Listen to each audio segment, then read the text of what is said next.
मी अमोलची आई आहे। काय? तुम्हीच अमोलला चिडवत होता ना रे?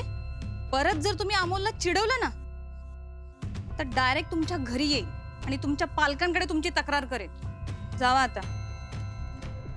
मोठी माँ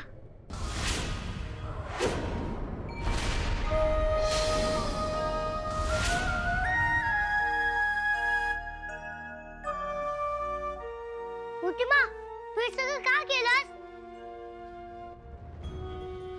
अमोल, अरे मी हे सगळं तुझ्यासाठीच केलं ना। नाराज आहेस का बाळा तू माझ्यावर? बोल ना काहीतरी। मोठी माँ तू हे सगळं केलंस ते मला नाही आवडलं। तू खोटं बोललीस माझ्याशी।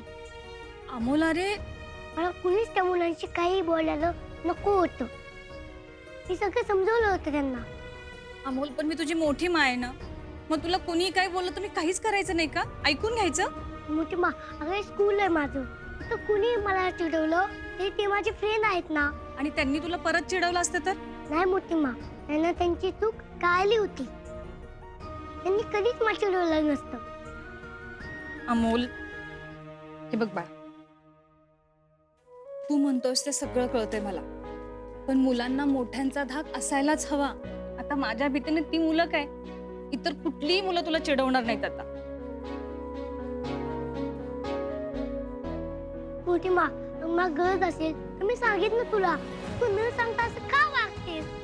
अमोल तू आता इतका मोठा झालास का की तुला तुझ्या गोष्टी सगळ्या कळायला लागल्यात असं म्हणायचंय का तुला? नाही मोठी माँ मी मोठं झालो नाहीये, मी लहानच आहे। पूर्णच म्हणतोय, तू मला शिकू दे। माँ बोलते त्या अडचणींमध्ये आपण ठाम उभं राहायला हवं। अमोल तुला असं म्हणायचंय का की मी तुला मोकळीकच देत नाही? मला कळत नाही एवढं मोठी माँ। मला एवढंच पाहिजे की प्लीज माझ्यावर लक्ष नका ठेवू। मी इथं आले ना तेच माझं चुकलं। मला तुझी काळजी करते मोठी माँ। चांगल्या गोष्टी बरोबर वाईट गोष्टी घडल्यावर काय करायला पाहिजे हे पण कळायला हवं ना मोठी माँ। प्लीज मला समजून घे तू मोठी माँ।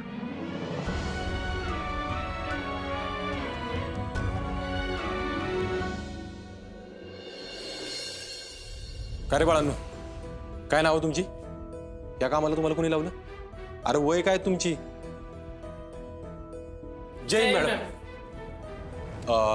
मॅडम तुम्हाला मी सांगितलं होतं ती ही मुलं बालमजुरी करताना ताब्यात घेतले त्यांना, त्यांच्याकडे चौकशी केली, त्यांची नावं काय वय काय काहीच सांगत नाही। बरं ह्या कामाला तुम्हाला कुणी लावलं असं विचारलं तरी काहीच बोलत नाही। यांना काही बोलतं पण येणार नाही, खूपच लहान आहेत ते। हा मॅडम पण माहिती कशी मिळणार मग? मी अपर्णा माने, मी कलेक्टर आहे। या सगळ्यातनं मीच तुम्हाला बाहेर काढू शकते, इथून सोडवू शकते। मला फक्त तुमची वय सांगा आणि तुमच्याकडे तुमची डॉक्युमेंट का नाहीये ते सांगा। मॅडम चीज येणार आहे। शांत बस, काही बोल नको। स्वतः काय बोलत नाही तो बोलतो त्याला अडवतोय बरे। मॅडम जीजी तिला नाही आम्हाला सोडवून नेतील। ए सगळ्यांनी शांत राहा, काही बोलू नका। काय प्रकरण आहे हे? कळायलाच मार्ग नाही। कोण आहे आजीची?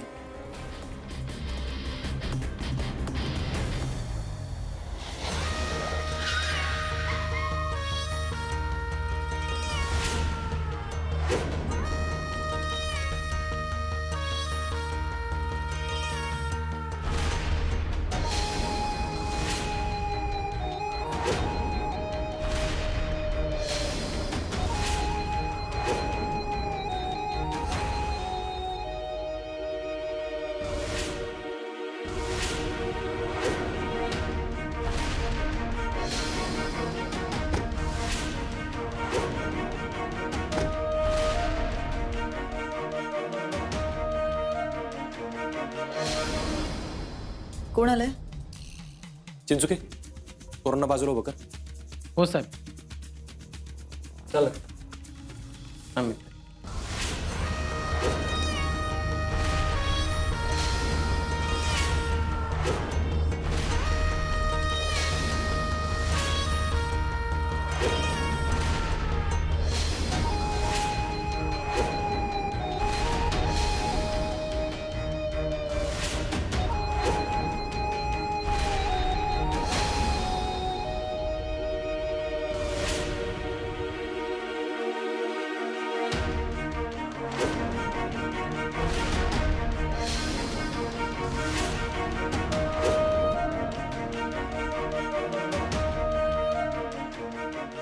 नमस्कार, मी गिरीश गायकवाड उर्फ जीजी.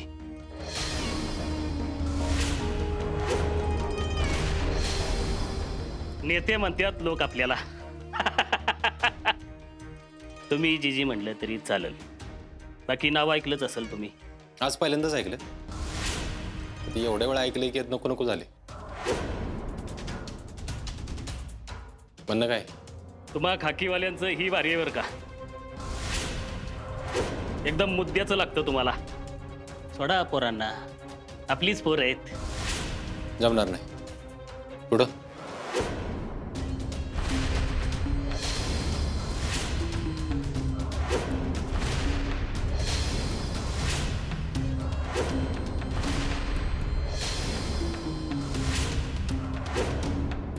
ठेवला नाही, ठेवला नाही. जोपर्यंत माणूस आपल्याला पटत नाही तोपर्यंत आपण हात ठेवत नाही.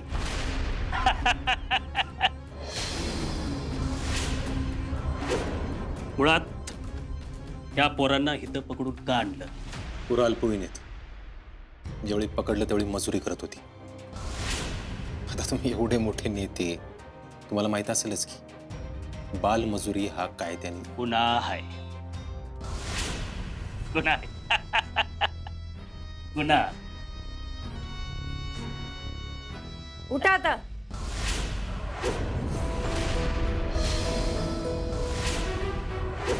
यांचा निकाल आम्ही लावतो. मी लावतो ना. काय आहे, ही पोरं 18 वर्षाच्या वरची आहेत. विश्वास ठेवा आपल्यावर. शक्यच नाही. चेहरे बघा त्यांचे. या वयात त्यांनी मजुरी करायची का? बरं नसतील. तुम्ही म्हणताय तसं ह्या वयाची पोरं नसतील. पण तुम्ही कशाला ह्यात पडताय मॅडम? वय वाढायला वेळ नाही, पैसा लागतो. लागतो का नाही? हा म्हणजे साहेब बोला, किती पाहिजेत? लवकर सोडा पोरांना. जीजी साहेब, मी आयुष्यात लय धडे शिकलो. त्यातला एक आज तुम्हाला शिकवतोच. कसं आहे, पैसा दिवस चांगला घालवतो, पण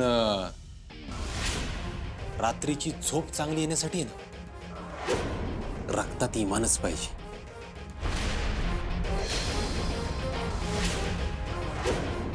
त्यामुळे काम करायचं आता. पटकन निघायचं इथून. आणि आपला हा पैशाचा माज रुबाब जो आहे ना, त्या चौकीच्या बाहेर दाखवायचा.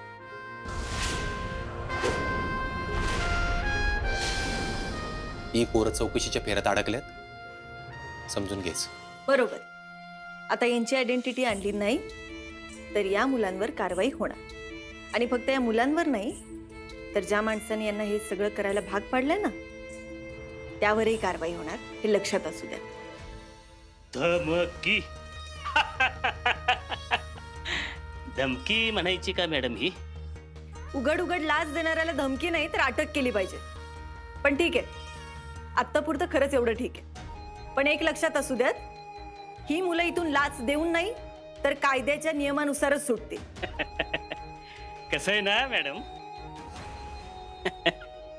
तुम्ही धडाडीच्या कलेक्टर आहात अशी ख्याती आहे तुमची. पण आम्ही पण काय कमी नाही ना. जाणून घ्या आमच्याविषयी. आम्हाला अटक तर लांबच, आमच्या वाकड्यात जायची पण हिंमत करणार नाही तुम्ही.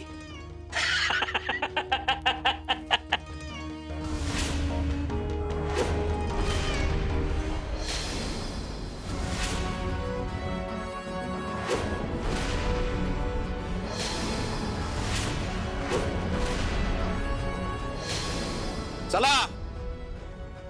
हे पोलीस स्टेशन आहे आणि इथं आवाज फक्त माझा चालतो.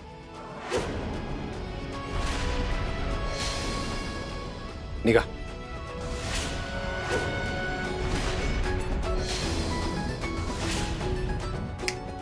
अर्धा तास देतो. काय असेल ती किंमत ठरवा. जगणं अवघड करून टाकीन दोघांचं. कसं आहे ना, गोडीत राहाल तर फायद्यात राहाल.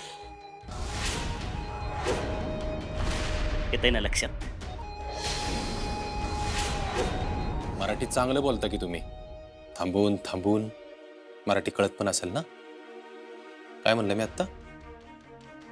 निघायचं. म्हणजे तुम्ही ऐकणार नाही म्हणायचं. पोरांनो, तुम्ही बाहेर येणार. हा शब्द आहे जिजीचा.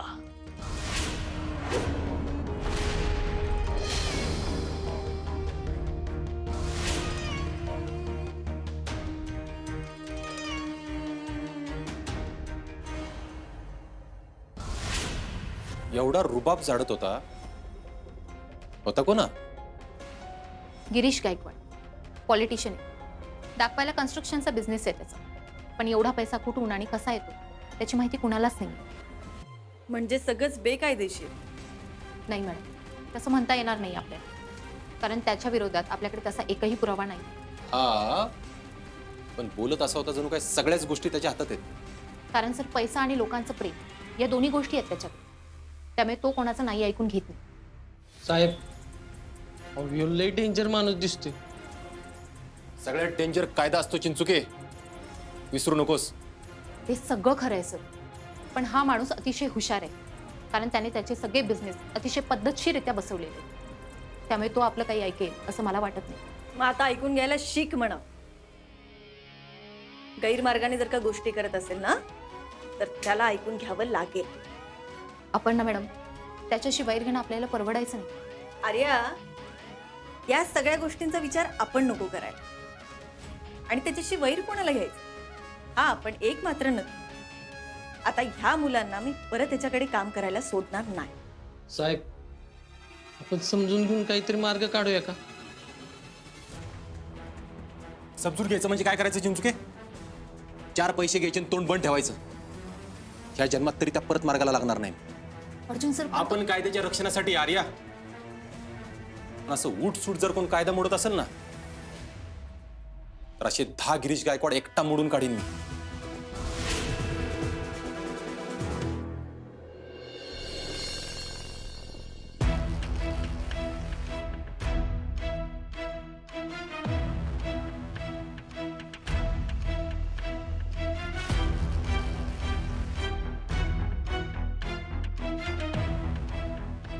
माना खाली घालून नुसतं उभं काय राहिलाय?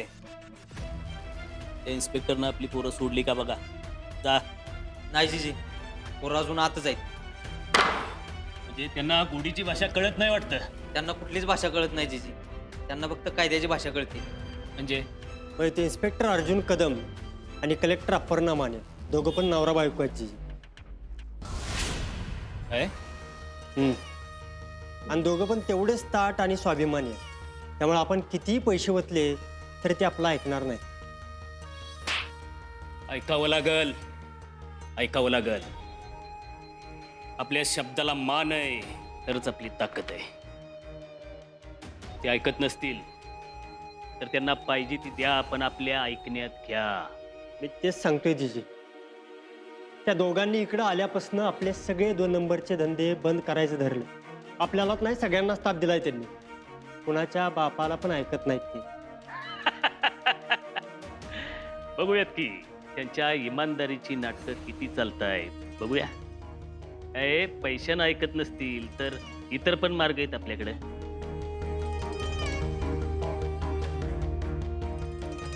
मला वाटतंय आपण थोडं सबुरीने घेतलं पाहिजे.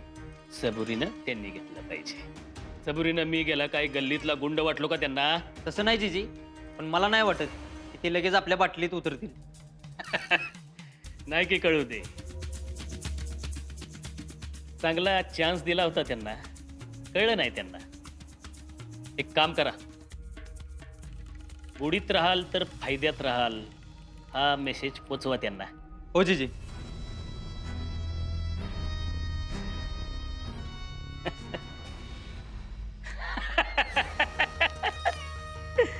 मजा येणार. कुणीतरी अस्सल नडणारे भेटलंय. मजा येणार, आता मजा येणार.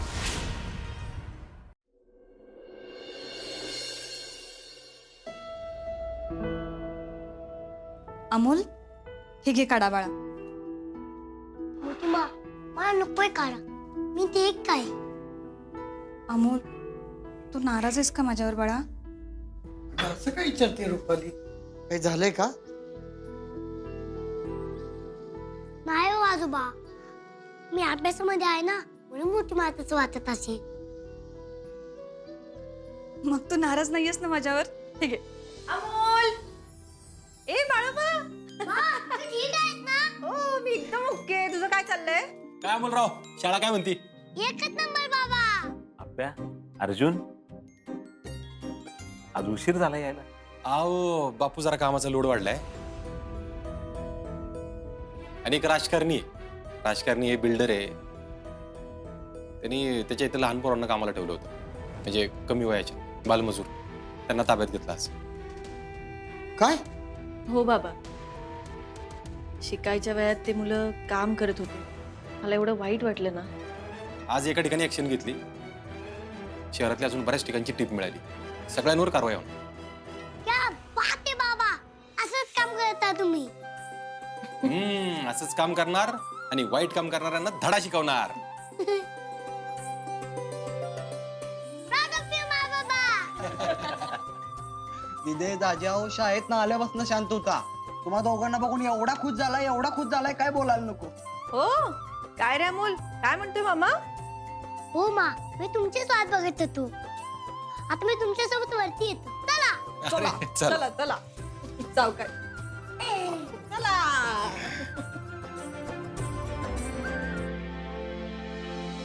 हे बघ, एवढी जागा सोडायची आणि इथून लिहायला सुरुवात कळलं करायची. मा, कळलं. हो हो हो.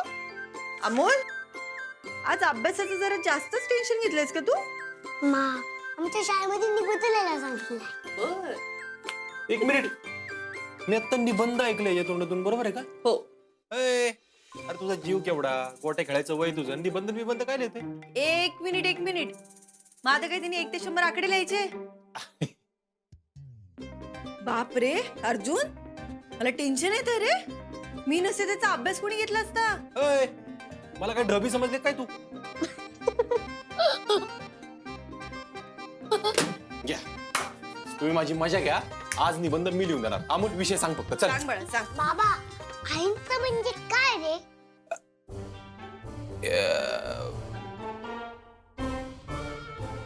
म्हणजे ना, समजा आपली कोणाबरोबर भांडणं झाली तर आपण त्याला अमोल, कुणालाही शारीरिक इजा न होऊ देता आपल्या विचारांनी आपलं म्हणणं पुढच्याला पटवून देणं, सिद्ध करणं म्हणजे आईंचा बाळा. परफेक्ट, बरोबर आहे.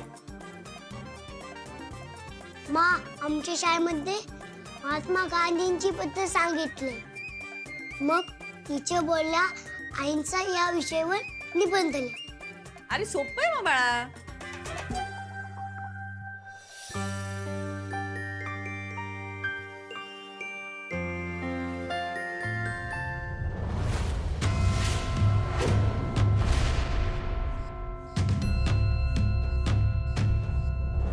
हा, कळलं मा. म्हणजे आपण कधीच कुणाला मारण करायची नाही. त्यापेक्षा जे आपल्याला आवडत नाही त्यासाठी लढत राहायचं. अगदी बरोबर. काय अगदी बरोबर? असं म्हणतो जणू काही तू शिकवलंयस त्याला. सोप्या भाषेत मी सांगितलं त्याला. आता काय अमोल? 1 मिनिट, तू शिकवलंयस?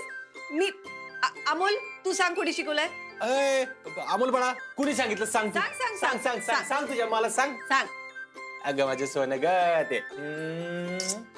होय. माझी बाजू घेतो. माझी बाजू घेतो का रे?